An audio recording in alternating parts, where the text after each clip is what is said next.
معاذ بن جبل رضی اللہ تعالی عنہ رسول اللہ صلی اللہ علیہ وسلم کے پاس آئے، آ کے کہتے ہیں اے اللہ کے رسول، آپ مجھے ایک ایسی چیز بتائیں جو مجھے جنت میں داخلے کا میرے لیے باعث بن جائے،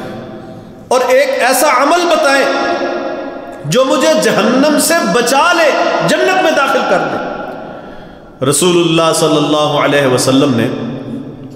اس کو اسلام کے 5 ارکان بتائے، نماز، روزہ، حج، زکوٰۃ، یہ سارے، اور ساتھ فرمایا یہ بھی یاد رکھنا اسلام کی کوہان کی بلندی جہاد فی سبیل اللہ ہے۔ یہ سارے عمل بتا کے نا بڑے بڑے کہا معاذ کیا میں تمہیں ایک عمل ایسا نہ بتاؤں کہ جس ایک عمل کے کرنے سے تیرے لیے یہ اسلام کی بڑی بڑی بنیادیں، یہ ارکان تیرے لیے بڑے ہی آسان ہو جائیں۔ کہنے لگا اللہ کے رسول کیوں نہیں، آپ مجھے وہ ایک عمل بتائیں جس کے کرنے سے نماز پڑھنا میرے لیے آسان ہو جائے اور قبول ہو جائے، روزہ رکھنا میرے لیے آسان ہو جائے اور وہ بھی قبول ہو جائے، حج میرے لیے آسان ہو جائے وہ بھی قبول ہو جائے۔ یعنی یہ بڑے بڑے ارکان جو آپ نے مجھے بتائے ہیں، ان کو کرنے کے لیے مجھے وہ ایک عمل ضرور بتائیں جس کی وجہ سے میرے لیے یہ اعمال آسان ہو جائے۔ رسول اللہ صلی اللہ علیہ وسلم نے اپنی زبان پکڑی، پکڑ کے کہا کف علیک ھذا، اس کا کنٹرول سیکھ لو، اس کو قابو کرنا سیکھ لو، تیرے لیے اسلام کے بنیادوں پر چلنا آسان ہو جائے گا، نماز پڑھے گا قبول بھی ہوگی، پڑھنے کو دل بھی کرے گا، باقی ارکان کی ادائیگی بھی تیرے لیے آسان ہو جائے گی۔ عقبہ بن عامر، سنن ترمذی میں حدیث ہے، آئے رسول اللہ صلی اللہ علیہ وسلم کے پاس، آ کے کہتے ہیں اللہ کے رسول من نجات، مجھے بتائیں نجات کیسے ملے گی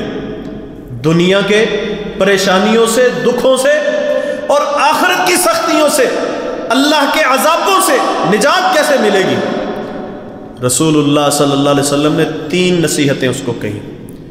3 نصیحتیں بتائیں، کہا ان پر عمل کر لو دنیا اور آخرت کی نجات مل جائے گی۔ کہنے لگے جی بتائیے، فرمایا املک علیک لسانک، اب آپ غور کریں یہ 3 باتیں جو نبی کریم صلی اللہ علیہ وسلم نے اپنے صحابی کو بتائیں جو سوال کر رہا تھا کہ نجات کیسے ملے گی، اس کو یہ 3 باتیں بتائیں۔ آپ اندازہ کریں کہ یہ 3 باتیں ہر بندے کی نجات کے لیے یقیناً کافی ہوں گی اگر بندہ ان کو سمجھنے کی کوشش کرے گا، اور بندوں کی، معاشروں کی خرابی کا سبب بھی یہ 3 باتیں ہیں کہ وہ ان پر عمل نہیں کرتے۔ معاشرے بگاڑ کا شکار ہو چکے ہیں، شخصیات بگاڑ کا شکار ہو چکی ہیں، کیونکہ وہ نبی کریم صلی اللہ علیہ وسلم کی ان 3 باتوں کو بالکل معمولی سمجھتی ہیں، کوئی اہمیت دیتی ہی نہیں ہے، پرواہ ہی نہیں کرتے۔ پہلی بات فرمایا املک علیک لسانک، اپنی زبان کے مالک بنو، زبان سے جو لفظ بولنا ہے تمہیں پتہ ہونا چاہیے، تمہاری گرفت ہونی چاہیے، یہ نہیں کہ غصہ آیا منہ سے جو آیا بولتے چلے گئے، گالیاں بھی نکال دی، غیبتیں بھی کرنی شروع کر دی، کسی کو مندہ بھی بول دیا، کسی کی دل آزاری کی ہے تو کوئی پرواہ نہیں۔ فرمایا یہ حرکتیں چھوڑو، املک علیک لسانک، اپنی زبان پر کنٹرول کرنا سیکھ لو، ولیسعک بیتک، گھر میں رہا کرو، جب بھی فارغ وقت ہو چوک چراہوں میں گھومنے کی بجائے، عام پھرنے کی بجائے، آوارہ گردیاں کرنے کی بجائے گھر میں رہا کرو، فضولیات سے بچ جاؤ گے، نجات ملے گی تمہیں۔ وابکی علی خطیئتک، اور اپنی غلطیوں پر رویا کرو، وابکی علی خطیئتک، اللہ کے سامنے بیٹھ کے اپنی غلطیاں یاد کر کے اللہ سے معافی مانگا کرو۔ یہ 3 باتوں پر عمل تم کر لو، اللہ دنیا اور آخرت میں نجات تمہیں عطا کر دے گا۔ اتنی اہمیت ہے ہمارے زبان کی باتوں کی۔ جب معاذ رضی اللہ عنہ کو رسول اللہ صلی اللہ علیہ وسلم نے زبان پکڑ کر کہا تھا نا کہ بھئی اس کو کنٹرول کر لو سب کچھ ٹھیک ہو جائے گا، پریشان ہو گئے، کہنے لگے اے اللہ کے رسول وَإِنَّا لَمُؤَاخَذُونَ بِمَا نَتَكَلَّمُ بِهِ، کیا ہم جو منہ سے باتیں کرتے ہیں اللہ اس پر بھی پکڑ کرے گا، اس پر ہمارا مواخذہ ہوگا، حساب ہوگا؟